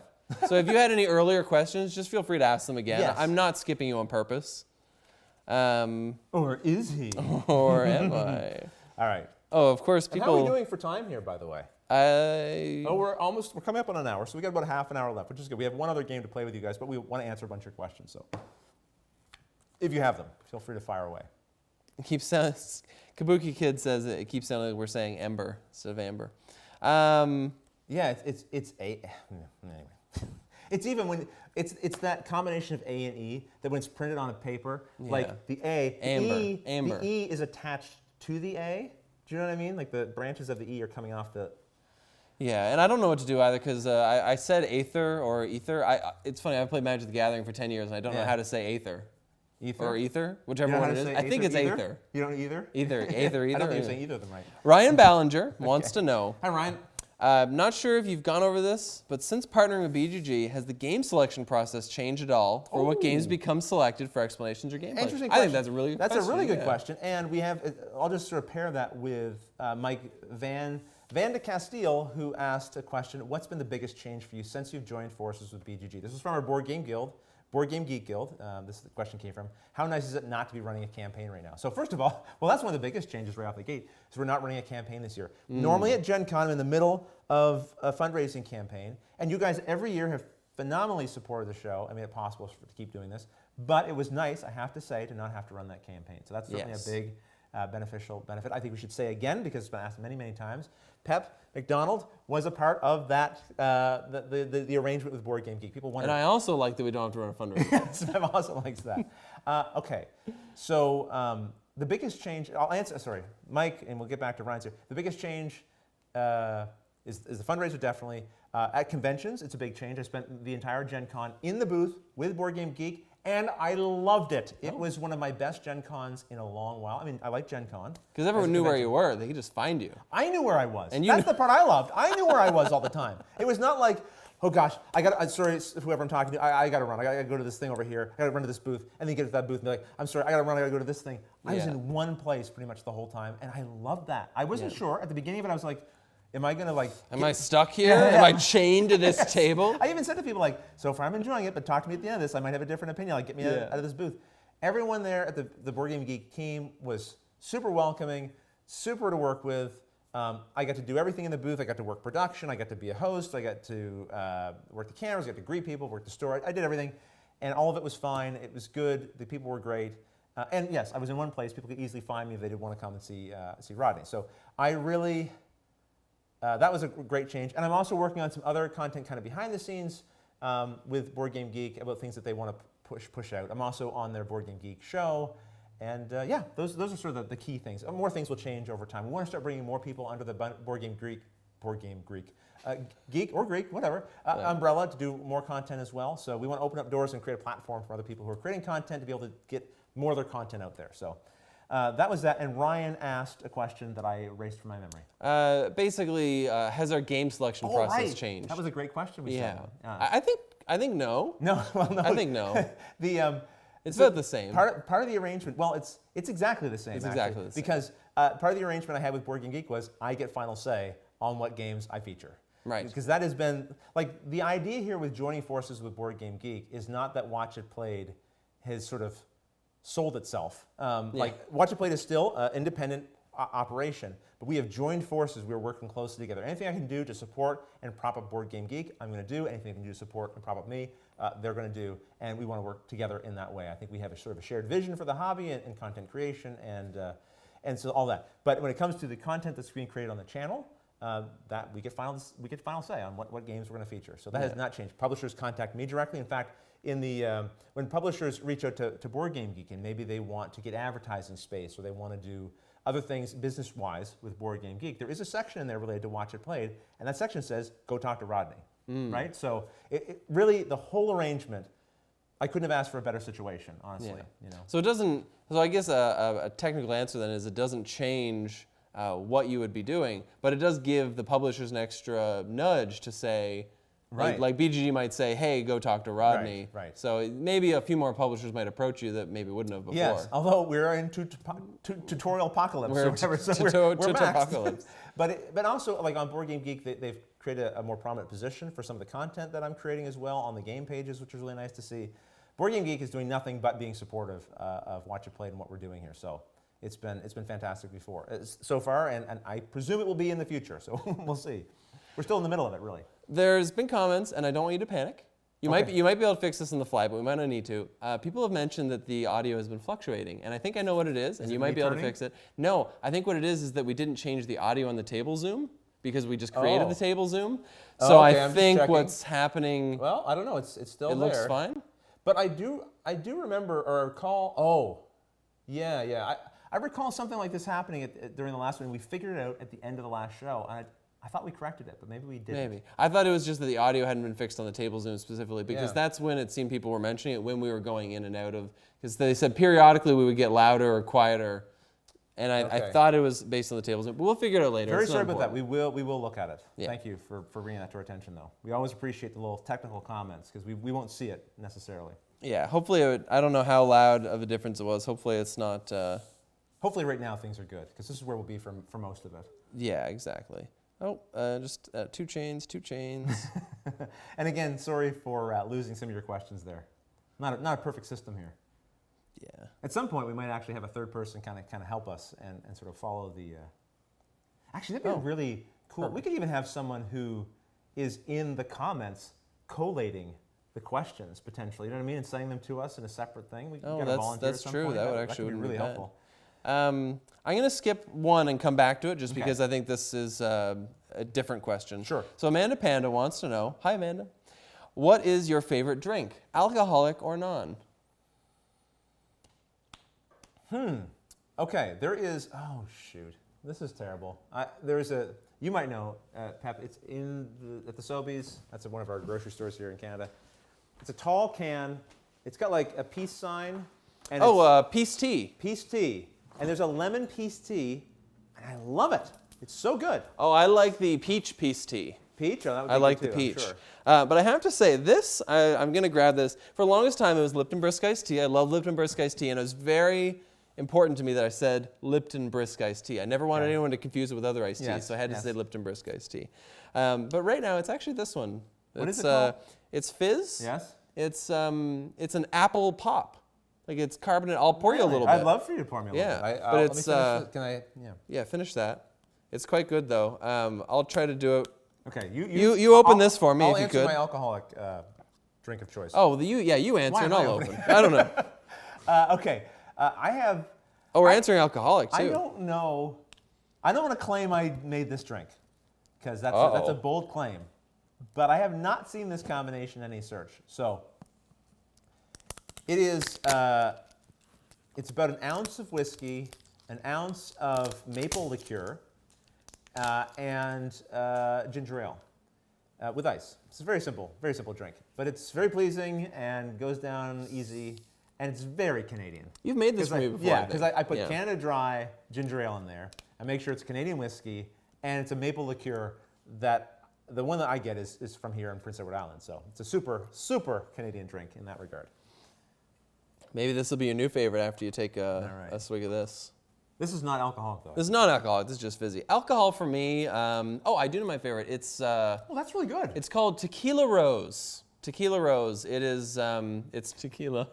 It tastes like a strawberry milkshake though, and it has like a slight hint of alcoholic taste. But it's the first time I drank one at my dad's. Yeah. I drank the whole bottle. Okay. I didn't know. He kept I said, oh yeah, I'll have another glass, and eventually he's like, by the way, you drank the bottle. Oh well. And I was like, oh well then. So that was a fun night. That was a good night. Well, what else? Do we have another question there, or do you want me to jump to one of these here? Oh, that is good. Yeah, if you I'm can surprised, find this. because I like apple juice and I like fizzy drinks. At the thought of combining them, I know. Apple Pop sounds strange But to me. But you know why I ended up getting it a long time ago? Because it's 50% off? Because it was 50% off. And again, the bigger bottles happen to be 50% off. So a friend of mine saw that they were there and bought them for me. I like it. Wait, you said you had one you wanted to go back to. Yeah, so Mr. Wizkin, another BGG-ish related question. How has partnering with BGG changed how you do things, and what would you have access to, and what you have access to all around in the board gaming world? Oh. So we kind of already answered if it changed anything, which was kind of no, but some things yes. But yeah, has it changed the access you have in the board gaming world? Do you feel like any of your access has changed? That's an interesting question. I don't feel like I've had to test that access yet. Like there's been nothing so far in the last year, I would say. I can think of a thing. Oh yeah, please. I assume it's not like private in any way, but if you go into the BGG videos now, underneath the main title, they have like so. Yeah. If you look in a game page for a video, if you look in a game page for a game that we've done a video for, now at the very top of the screen, you'll find a banner that says, "Hey, tutorial video here if you'd like to see how to play this game." So if you went to the Scythe page, the top there's a nice big banner. So they've certainly put our videos in a more prominent position on a very large platform, which is BoardGameGeek. But in terms of like having access to things, like maybe a publisher or a designer, or getting access to a game early, or something like that, not so much. It's weird to talk about. Like, I feel like I have that already, kind of. Like if I need to talk to a publisher, I can reach out to them, and people are generally aware of who Watch Your Plate is, so I can start that dialogue. But there's a lot of support in other ways that comes from just being a part of a team, having other people to talk to and to bounce ideas off of. That's helpful. And like they're very, like Scott Alden, the head of BoardGameGeek, is a very knowledgeable guy. He knows about a lot of games. He knows a lot of people. He knows a lot of history. I don't always have the history, Pep. I came into this hobby pretty strong in 2011, but a lot of gaming was happening before 2011. There's a lot of relationships that were formed before then. And so those are things I still feel like I'm catching up on, and being a part of a team of people who do know those people and do those connections, that's really helpful. Going to conventions, there are connections that way too. Being in the booth, being with BoardGameGeek, I think that will open doors in its own way. But I'm not actively looking for a lot of doors to be opened. Yeah, I feel like it's probably something that's going to be subtle, and when it happens, Yeah. it's going to happen, but Yeah, it's yeah. not going to be something that you're going to be like, oh, I never would have met you otherwise. You know? Right. Yeah, It's going to be subtle. Things may happen sooner than they otherwise would, and I won't always be aware of that happening. But that's not to diminish in any way, how good this relationship has been with BoardGameGeek. But that's a hard thing to measure at this point in time, I think, this early in the relationship. Yeah. But an interesting question. Something to revisit, maybe. Stephen Wittenberg asks, is Pep part of the BGG family now too? I guess that's actually a little complicated. Yeah, I mean, so Pep is employed by Watch It Played, and Watch It Played is in a partnership with BoardGameGeek. So the money... Ipso facto. Ipso facto, yes. Yes, exactly. Xanatos Volkova has a question about, back to KeyForge. Okay. With the chain system, is it possible that my great brand new deck has no chains, but your OK deck has lots because you won before? Essentially, the question is, if you've won before, do you carry the chains from your previous wins? But that's more personal preference, right? Well, like if you and I play together, I will give you more chains. Right. I'll be like, Rodney, you have to start with 4 chains, or I'm not playing with you. It's in a casual environment, this is not even an issue. Yeah. You will do what you want to do. Now, at a tournament setting, yes, you would probably... Your first new tournament, you'd have this crazy powerful deck with 0 chains. Yeah, you've been to like 20 tournaments with your pretty good deck, and you've gotten some chains. I just opened up a brand new pack, and I'm going to play with it at the tournament because I'm crazy. And it turns out, I don't know, in whatever balancing method one would use, this is better than Pep's. Yes, it would. But in a tournament setting, over time, that would equalize because as I keep winning things, right? You get your chains then I would back start up. getting chains back up, type of thing. But casually, the chains are more of a personal choice of handicap, Yes, right? yeah, exactly. When we sit down to play, we do what we want to do in a casual system. Yeah. Unless, again, like we don't know everything about the game. Unless, again, I think there's going to be some kind of app support for this game. So there might be such a thing as even in your casual games, you can scan your thing and track your wins, and it'll help you support. Wait, how many chains are you supposed to have when we play against each other? So you want to remember it, right? Like so that's anyway. Presupposing here for Fantasy Flight Games. Horst the second. Horst. Do you remember we had this conversation before? Horst the second. Yeah. Is it Horst the second or is it Horst the Eel? I think it's Horst the second. I remember we had this conversation, but I get twisted in my head which one it is. I think Der is the. If you tell me again, Horst, I swear I'll remember this time. He will. And Horst just wants to know if I got any good Alolan Pokemon from his gifts, and the first Vulpix he got was from me, and I open a lot of them, and I open a lot of them. I open a lot of them in groups, so I honestly don't know which one's from you, but I will check later and let you know. Yeah, I try not to get Alolan stuff anymore because I have a lot of it, but if I'll let you know if any cool ones are from you because they might be. I'm going to jump into just one question from the BGG group here because there's one left on this page. The saying, Mark Allen says, the saying goes, choose a job you love and you'll never have to work a day in your life. You both seem to love what you do, so I want to know if the saying holds true. I think the spirit of that saying holds true, but that's it's a weird thing, right? Like it is. Like, it's still work. It's still work. I always go back to the thing I always said is, and you've probably heard on the live show before, so apologies if you've watched a lot of these. At the beginning of a day, when we're staring down the barrel of like, we know there's 20 pages of script to shoot, there's no part of that that's really like, woo! You know what I mean? Yeah. It's like, oh gosh, okay. But at the end of that day, looking back on it, it's like, we created something. Look, we did this thing, and it's going to be helpful to people. And generally, like we've been really fortunate. We create content that people seem to appreciate and like, and we get that kind of feedback in the comments. So it's very fulfilling on that level. So in that sense, doing something that's very satisfying is not always the same as like doing something that's effortless and without work. You know, I don't know. And it's fun. Like even if we sit there and record for 8 hours straight, there it goes. The thing is, like, we're still friends at the end of the day, and we're recording videos about games that we've played and games which are fun. So like we'll have fun conversations as we go. We'll have little breaks and banter about things. Yeah, and so that's the nice part is that if we were, I don't know. I don't want to pick a profession and say it's a bad profession, but let's say a miner. Like I don't want to be a coal miner. Right. So like if Rodney and I were mining coal, I really doubt that we'd be having friendly banter in between. Who knows though? We might though, because that might be what we need to do. That's how you get through the day. Yeah, it's that's the thing. I would never want anyone to misinterpret any conversation we have about like, oh, the work of it. Like it's work, yes, but we're not coal mining either. You know, there's definitely much more nobler professions. Sorry to anyone who's coal miners. No, but like that's doing real hard work. It's a different kind of hard work, I suppose. It's a different kind. I don't know the conditions. I know before coal mining was basically a deadly job. Yeah. Like you were, One you had a shorter lifespan because of it. I don't know if they have better conditions now. Yeah. But either way, at the end of the day, I think it's fun, but I don't think the work disappears. Right. Like I've had days recently where I had a lot of work that I was doing, and by the end of the day, I was very happy to go to sleep. Done. Yeah, exactly. Yeah. And at the same time, though, I was enjoying what I was doing because I was learning new things about new games and things like that. So it's a balance, and I definitely enjoy it more than my previous jobs. There you go. Same here. Same here. Yeah. So that's a big thing. Race to Drago wants to know. By the way, questions wasn't in all caps, but I'm reading it anyway. Okay. But your Rodney, question in all caps. why did you choose to do YouTube? As opposed to like say Twitch or something. Yeah, I guess the better answer. Vimeo. The thing is, YouTube was bigger at that point too, Yeah, right? Like, was Twitch even really a thing when I'm a little behind on Twitch. When I started the Twitch. channel, it was in 2011, and I don't remember Twitch being a thing then. That was so long ago. MySpace might have still been a thing. I don't know, but Why didn't you have a MySpace? everyone else who was doing board game content and video that I watched was doing it on YouTube. And also remember. Again, nobody else that I recall was doing tutorial videos, and nobody else was playing games. Specifically, no one else was playing games. This was before Tabletop with Will Wheaton and everything. No one else was playing games on video. And so it seemed like that was the place to do it. And this is why I always say, like we talk about BoardGameGeek again, this is why I really feel like it's been my home all these years, even though there hasn't been an official partnership.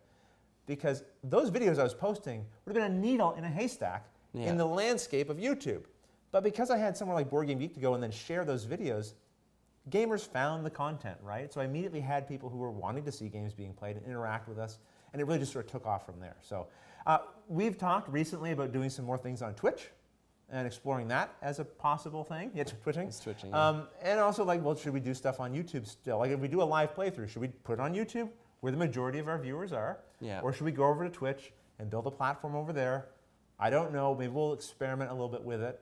I feel like maybe live shows like this make more sense on YouTube, probably. Yes, I mean these will stay here on YouTube. No plans to move those. But like doing a gameplay could probably make sense on Twitch. Yeah. And from my understanding of Twitch, I have twitched a little.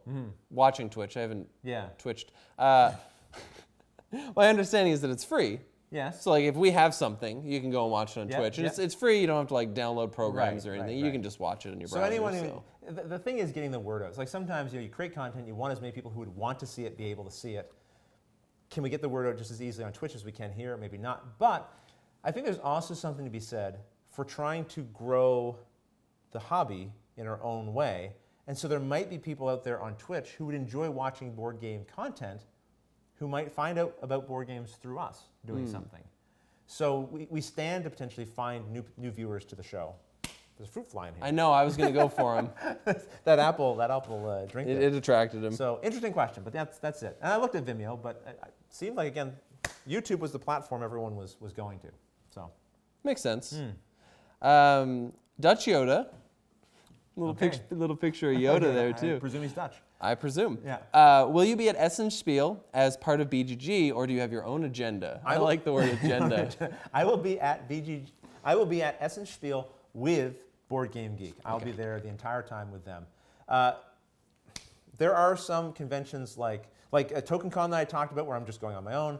There's Origins I tend to do on my own and leave my own schedule clear. With the arrangement with BoardGameGeek, not to get into the details because I suppose it's technically nobody's business, I suppose. But we outlined what shows I'll be at with them and which ones I won't be, type of thing. Not to say I wouldn't do more with them. It's sort of like these are the ones we're officially for sure going to do, and if other ones come up and it's a good fit, then I will try to do it as well. But yeah, that's the plan. Essenspiel with BGG. So hopefully, if you're going, I'd love to see you there. Come by the booth. Hall 5, I believe. I don't think there's a Hall 5. Is it Hall F or E? I forget. I don't know. Scratch all that. We'll take this out in the edit. Oh, we're live. No. Oh, we're live. Yeah. Mark Livergood, Mark. I mostly just want a clarification on this. It says Pep's team, and are you still accepting friend requests? Oh, maybe just for the Pokemon Go. Probably Pokemon Go. I'll put the code again later. Yeah, we'll put the code in the description. Yeah, again, forever. Or go to the last live Or go to the last one. But yeah, I'm still accepting requests. David Horn, while you're looking, Yeah. David Horn asks, are there games out there that want a video from you but are too complicated to teach? I did write a couple options down here. The people with Vast and Feudum both reached out. And I don't think they're like impossible to teach. There's no game that's like impossible to teach, otherwise they wouldn't be a game. But some reach a certain level of complexity that unless I have like a nice big gap in my shooting schedule, there's no way to just sort of wedge that kind of game in. Yeah. And Feudum, for example, I felt was a game with a lot of complexity and nuance that was going to be quite ambitious for me to try to do. Vast the same way, we're having the multiple characters and very asymmetric, asynchronous, asymmetric playstyle was going to be tricky to pull off in the limited time that I had. But we cover games like The Gallerist. I think of that as a complicated game. We just did Brass Birmingham. I think of that as a reasonably complicated game. Are there more complicated games? Certainly. But I don't rule a game out just because it's complicated. Sometimes it's more timing than anything else. Yeah. Sometimes it's the other games if we've done a bunch of games that were kind of heavier, I like to do like a lighter one just for our own mental sanity. Like today we just did Don't Mess with Cthulhu. Spoilers, yes. That will release hopefully this week. Very light social deduction game, 6 pages of script compared to the 20 pages or so that we've been doing lately. And so we were done filming by noon. We were done editing by like 1:32. It's what allows us to come and prepare for the live show. So having that kind of up and down and complexity is good for us. Hopefully good for viewers as well. I want people that watch our show. Obviously, not everyone's going to want to learn about every game that we feature, but we always only ever do a certain type of game. It decreases the chance that somebody's going to come along and go, well, I don't care for those, but I do like that one, and I like to introduce new kinds of games to people who maybe wouldn't check them out otherwise, but they might because it's on our channel. So. Eric Finley, Hello, Eric. or Finley, not sure, wants to know, what is the oldest board game in your collection, or that you still enjoy? I will avoid the enjoy because that's kind of reviewy, but I'll probably avoid that too. Oldest game in my collection, I think, would be Ambush, which is from Victory Games or Victory. I can't remember the name of the company now, but this was back kind of in the heyday of the Avalon Hill games, war games, hex and counter kind of games. I mean, yes, I was thinking I have some mass market games too that probably fit into that older thing, but I was trying to think of something like that's kind of like maybe more of a hobby game. What would be your oldest? I don't know. It might be that copy of Mastermind, to be honest. Yeah. I don't know off the top of my head. I actually had a really old copy of Monopoly. I don't know where that is. My oldest game would probably, if we go by just age, Cat and Mouse. Cat and Mouse. Which was an old Parker Brothers game, maybe? I can't remember exactly. I did a live stream, actually, of that game on a Periscope one time. I think I remember that, actually. I'm not sure. I'm going to go with Mastermind. I don't know what my oldest, mainstreamy game is, unfortunately. Especially... a lot of the older games that I didn't own, it would have been like my dad owning, for example. Right. And I didn't carry it on. Yes. I took his Sega Genesis, so that's my old game console. Yeah, right. But I don't. I never had game consoles growing up. Pep, my first game console I owned was as an adult. That's the next question. Was it? No. Okay. I had a computer at a young age. I had an Atari 400. That was my first console or whatever. But well, everyone else had Nintendos. I was banging away on a keyboard. I had a Nintendo, but funny enough, so I went from Nintendo to Nintendo 64. Oh, okay. I skipped a lot in between. And my dad had a Genesis, so eventually when I was much older, like in my 20s, Dad gave me the Genesis. And you acquired it that way. Okay. Yeah. All right. We're doing good for time. We're getting to 10 minutes from being, did we want to do a little, we have another game here we can show to round out kind of the end of this. Yeah. We can do this quickly. We can do it quick. And we'll do a speed round at the very end to bang through some quick questions. I want to do this one because I really want to make sure people understand this chain thing. Christine DeGrange wants to know if there's a way to get rid of your chains. They just go away each turn, right? Like that's the way. So certain particularly powerful cards will, when you play them, give you chains. And so you would have, I don't have one here because it comes in the starter deck, but you'd have a card and it has rows from like 1 to 6, then 7 to 12, and then whatever the next 13 to 18, and so on, okay? As long as your marker is within the first row, you draw one less card. Once you get up to like 7 and you're in this row, no matter how many chains you have, just within that row, you'll now draw 2 cards less, and then 3 cards less, and then 4 cards less. But every turn that you're not gaining more chains, you automatically lose 1 chain. So you will keep going down. So if you start the game with 4 chains, then it's only 4 turns where you're being sort of inhibited. Then you're back to full strength, basically, at that point. Yeah, and it only really inhibits a certain amount anyway. Like, it's not like 8 chains is different than 7 chains. Right, no, exactly, exactly. It's just how long you spend within that tier. Yeah, good question. One more? Yeah, sure. Amanda Panda wants to know, do you think there will ever be too many apps linked to board games that, as a helper that are essential? I don't know if I can keep them all on my phone. And I just really like this. Oh, that's an interesting. Because so far there's not, I don't want to say there's a ton of them. Yeah. So I think I might have 4 or 5 different apps on my phone for games that are played relatively frequently. Yeah. And I like often when they have these because it's an extra little supplement and it helps. Some aren't a supplement though, some are necessary. Right, like Detective's a website, so that one you don't have to That one's a little different. But First Martians, it's essential. Mansions of Madness, it's essential that you have the app. Where words? I have heard a number of people complain about these apps, saying, I don't want apps that... Sorry, I should be mocking. I don't want apps in my board games. I want to have a tabletop experience that doesn't include screens. But I have not actually heard someone say, I'm actually concerned, or I've heard people say, what if they stop supporting the app or whatever? I've heard these kind of, and all of these I feel like there's answers to. Generally, one, like even VHS games, you can still play them because someone's captured them and put them on YouTube. Like the odds of it going completely obsolete is basically nil. The concern about, look, I don't want to stare at a screen. That's personal preference. I understand it. Generally in these games, no one has to be spending all their time staring at a screen. Most of the game is happening on the board, but there's some management part that's happening in an iPad or whatever. Yeah. But again, your personal preferences, of course, whatever works for you. But the question of, from a practical point of view, I'm running out of space on my phone to store these.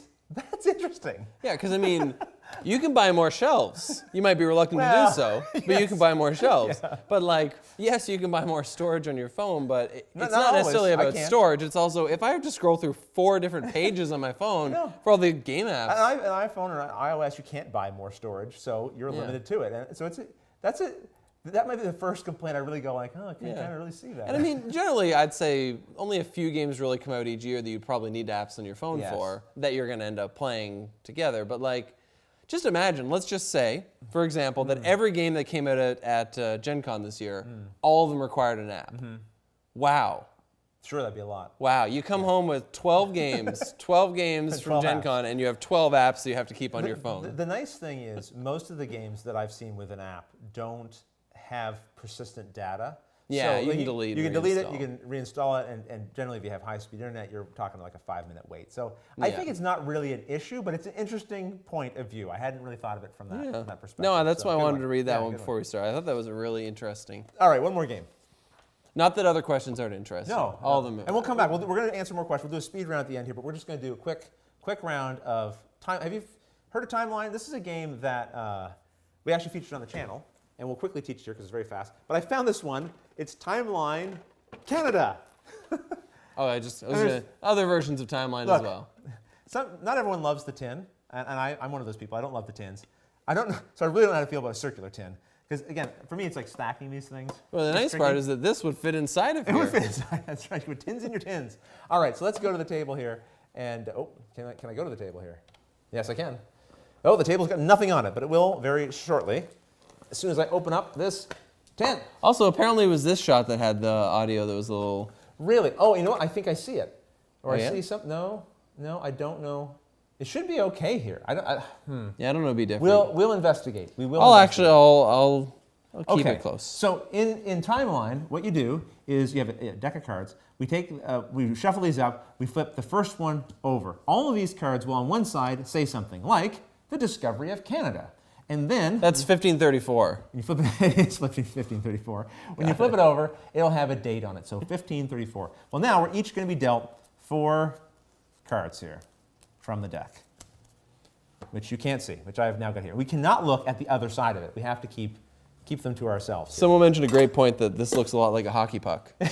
Well, you know what? If that's what they were going for, then kudos. I think it's the right size. That makes sense to me. So we're each going to have our own here. Tab, you take your cards, hold them in the screen here. And we're each going to now pick one of the cards. Pep, why don't you go first here? Oh, okay. So you pick one of your cards, and you have to decide whether or not you think it happened or occurred or whatever was invented either before or after the time that's on the table here. I'm going to make it real easy here. Which one are you The going to go last concert of the Tragically Hip. Oh, the Tragically Hip. I hope some of you know who the Tragically Hip are. One of my favorite I think that was Canadian in the bands. 1400s. Stop it. So that was definitely later. Is later here? Later is over on that side. Okay, 2016. Right, so technically little this would sit later. here. Yeah, little 2016. Gordon Downey, unfortunately, got cancer, the lead singer, and he passed away in 2000, or not in 2016, but shortly thereafter. Shortly after, yeah. And one of my, actually, I would say, is it my favorite band? I would say that too. I think it's up for there. you, yeah, not for me. Yeah, it's way up there. So love those guys. If you haven't listened to the Tragically Hip, well, maybe give it a try. Okay, so I now have to pick one of mine. It's a little more challenging though, because now I can either put a card here, saying it's before 1534, or between these two, or after this one, right? So let me see here what I've got. I really like one of yours. Okay, well, I'm going to go with. We got super loud. We got super loud. It's louder on the table view. It's louder on the table view. I mean, we can fix that. Even if we don't know what the problem is, we can just lower the volume, right? Lower the volume here, I think. Okay, we'll lower it a little and just let us know if that's better. I'm so sorry. We'll fix it later. I wish I could figure out how to fix it now. I don't know. So let's not get too distracted. Hopefully it's not to the point where your ears are bleeding. So Pep's ahead by a century. That's good. That's good. Reference. That's really good. Give yourself 10 bonus points. 10 points to Xanatos. Okay, so this one says first indoor hockey game. Well, I'm going to say it was after the discovery of Canada. I hope so. But before the last concert of the Tragically Hip, and it was 1875. So there we go. Not too big a surprise there. Okay, I got Blame Canada sung at the Academy Awards. And again, Academy Awards are relatively recent, so I'm kind of taking the easy route here and putting it in the middle. Sure the year 2000. Okay. I'm making gaps here. I've got one here. Again, I think this one's going to be pretty, well, actually this might be a little more of a challenge. This one says, "O Canada" becomes the official national anthem. Oh. Oh, Canada, our home and native land. Oh, I don't know. It's got to be before the first indoor hockey game. I don't know. Or no. I don't actually know this one. I don't know. I'm going to put it here. I think it's 1900s. Oh my gosh, it was. It was 1980. Oh, I did not think it was that late. Wow. Before that, we didn't know what to sing when we played sports games. What was our anthem before We're that? Canucks. So what happens? Canucks. You got it wrong. What happens? Oh, it gets discarded, and I have to draw a new one. Darn it. Okay, over to you. Okay, I have development of the Canada Arm and Deployment. Deployment. I'm reading upside down. A Royal Canadian Mounted Police is formed. Ooh. That's a harder one. I'm going to save the hard one. I'm going to keep going with the easy ones here. What's the easy one? The deployment of the Canada Arm. When was it deployed? I don't know. Sometime in one of these two gaps. Yeah, I agree with that.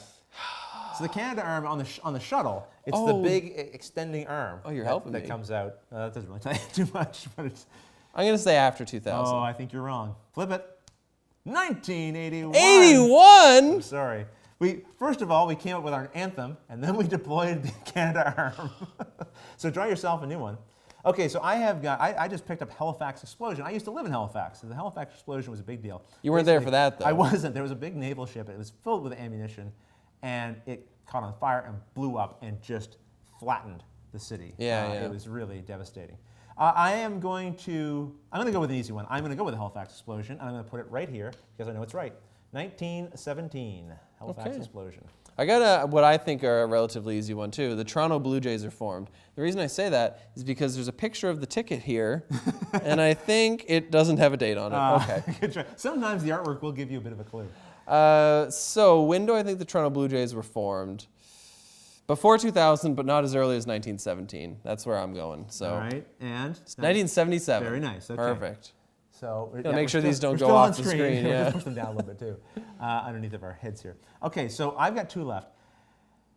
The Confederation Bridge opens. So the Confederation Bridge is the bridge that connects the island that we live on, Prince Edward Island, to the mainland. And so this is, I believe, the largest land or ocean-spanning bridge. Not in the world necessarily, but maybe in North America. I thought it was in the world. I thought it was the world. I forget the stats on it, but it's a big one. It's a big one. So I am going to put this one it opens. I think it opened after the 2000s. No! 97. 1997. Shoot, I didn't live here then. Well, if it makes you feel better, I'm can't be probably faulted. not getting this one. Okay, good. When were the RCMP formed? I don't know. That's for you to find out. I think the RCMP were formed because of how rowdy these hockey games got. So I think You're I think it's right here. And I was wrong.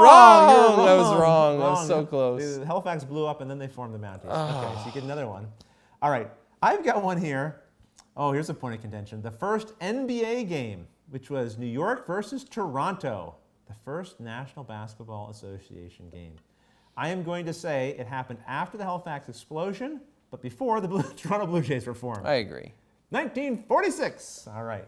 So now I have Wayne Gretzky down to trades from the Oilers. Traded. Yes, he was traded from the Oilers. I remember that. It was a sad, sad day I think it's in here. for Canadians. I think I got this. Who went first? Did you go Chicken first? or the egg? You? I don't know. I don't remember who went first. I got it. You so went first. If I went first, then you have the opportunity to tie. Okay, so I've got the first Hawaiian pizza was made. That's Canadian? I didn't know we visited that travesty on pizza. What? You like Hawaiian pizza? I like Hawaiian pizza. I assumed Hawaiian pizza was. I'm going to from go Hawaii. here. Boom. 19th. And I got it. We've got a tie. So then we would have a tie off. We would each, I think, draw another one and go until the tie was broken. But we won't. But we won't. Instead, we'll come back. We'll take the tie. We'll go back to where the audio is not so devastatingly bad for whatever reason.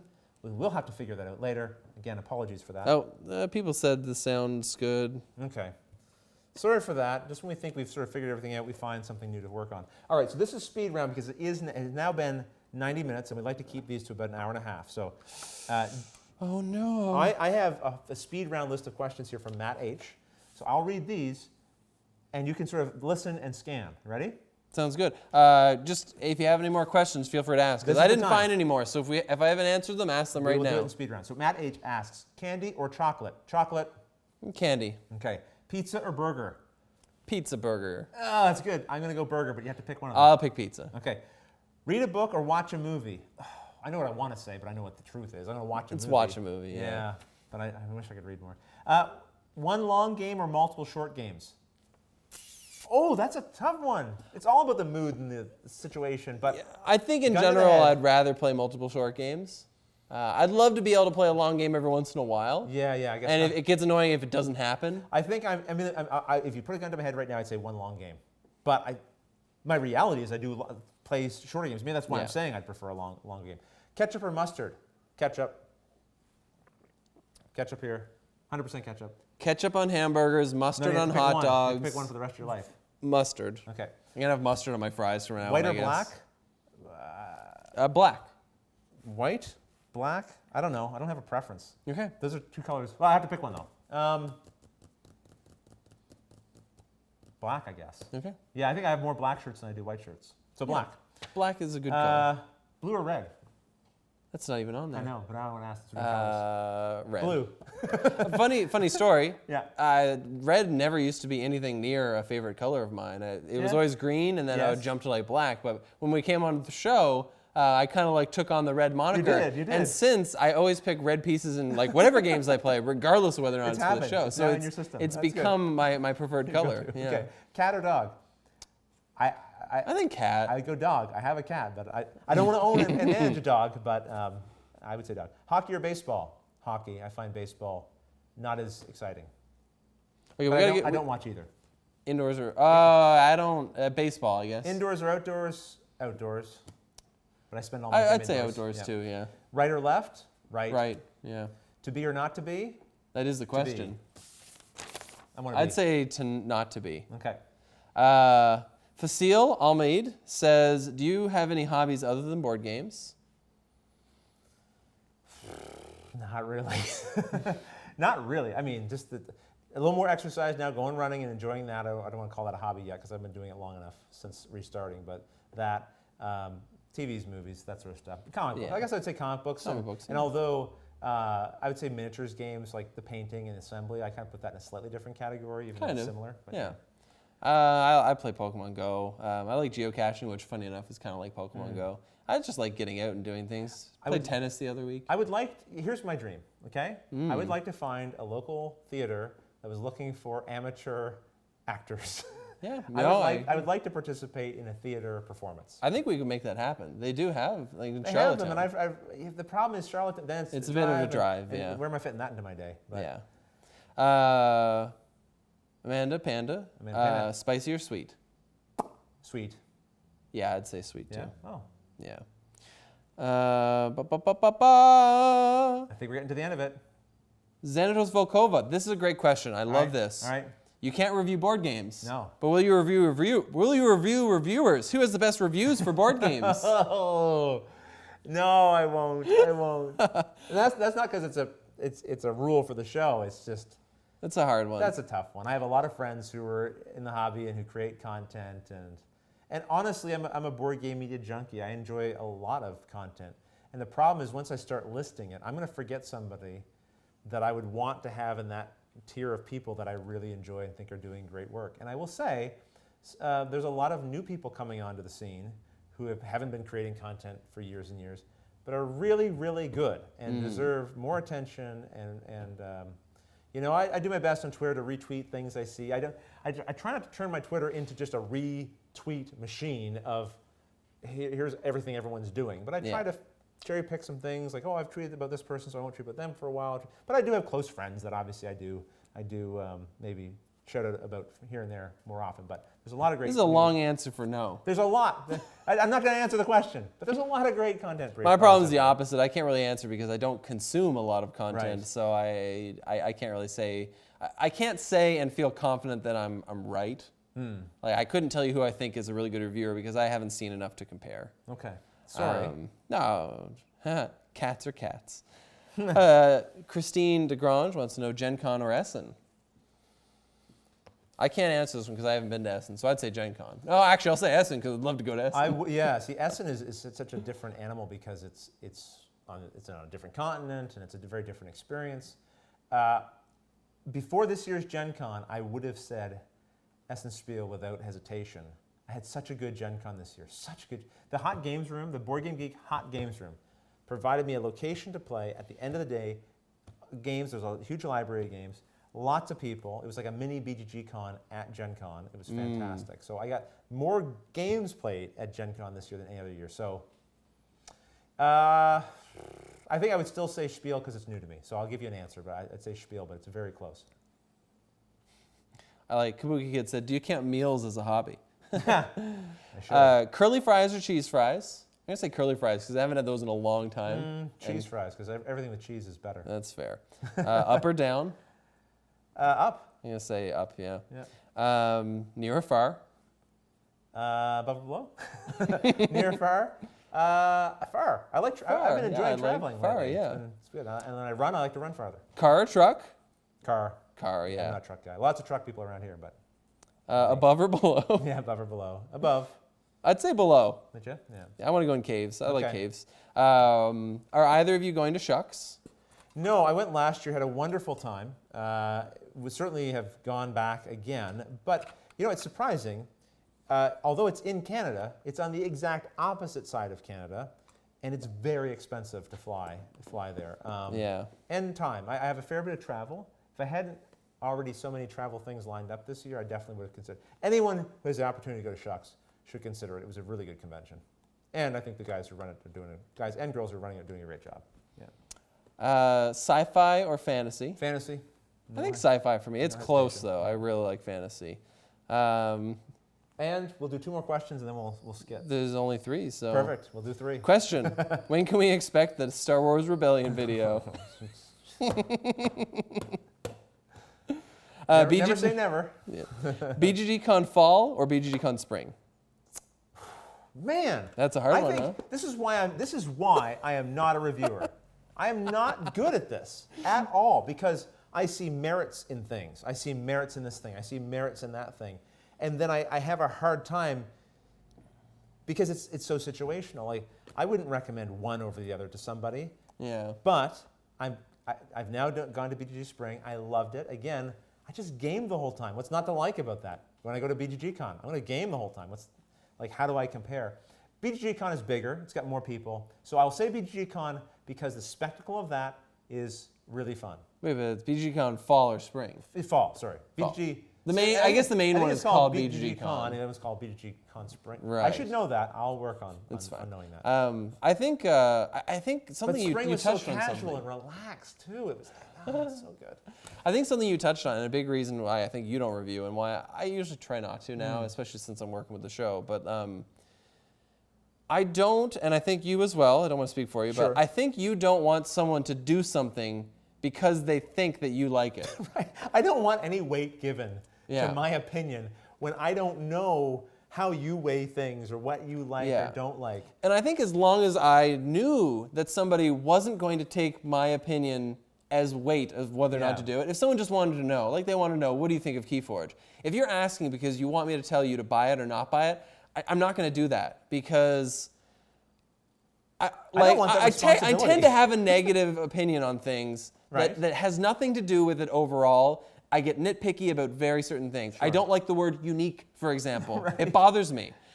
That doesn't mean don't buy it. That doesn't mean that you won't like it. That doesn't mean you should hate the word unique. It bothers me. Yeah. I'm bothered by weird little things. And I never want someone to be like, oh, Pep doesn't like it. I'm going to skip this one. Don't skip it. And I think if 10 other people tell you to skip it, sure. Yeah, I think, and you might go like, well, Rodney, I would never like assign that weight to what you're saying. The problem is I've seen it happen too many times in board game media and other places where someone clearly is sitting there with their $60 clutched in their hand and they're getting ready to hit buy and they're just looking for someone to tell them you're going to love this game so they can go boom and buy it. Imagine throw the money at the screen after they buy, boom!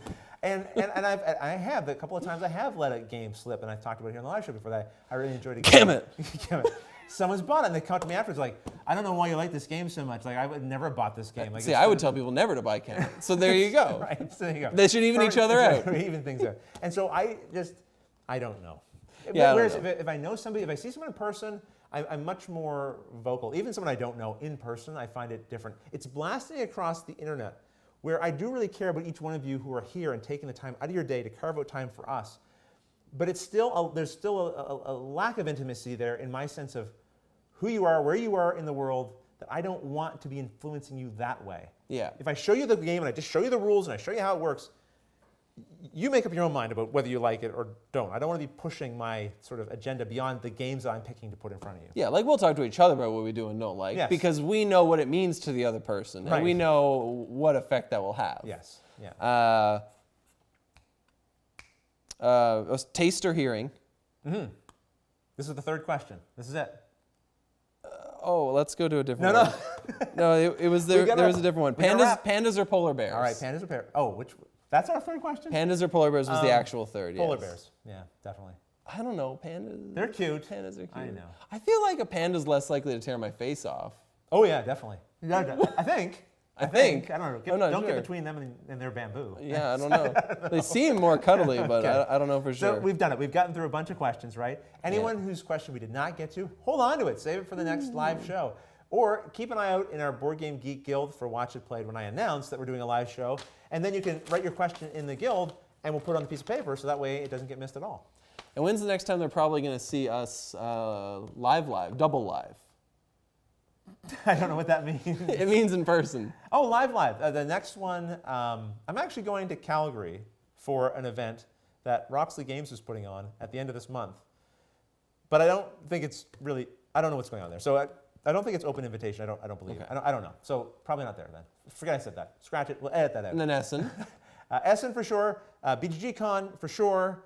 And what's the one I'm forgetting? The one I said earlier. Oklahoma Con. TokenCon. AirCon is in March of the following year. And I will see you there. Sorry, that's really ahead. I will see you there. I hope I see you there. And BGGCon's the next time I'll be out. Yes, and Pep will be at BGGCon. So another great reason to come to BoardGameGeekCon. You're welcome. I snuck that fourth question in.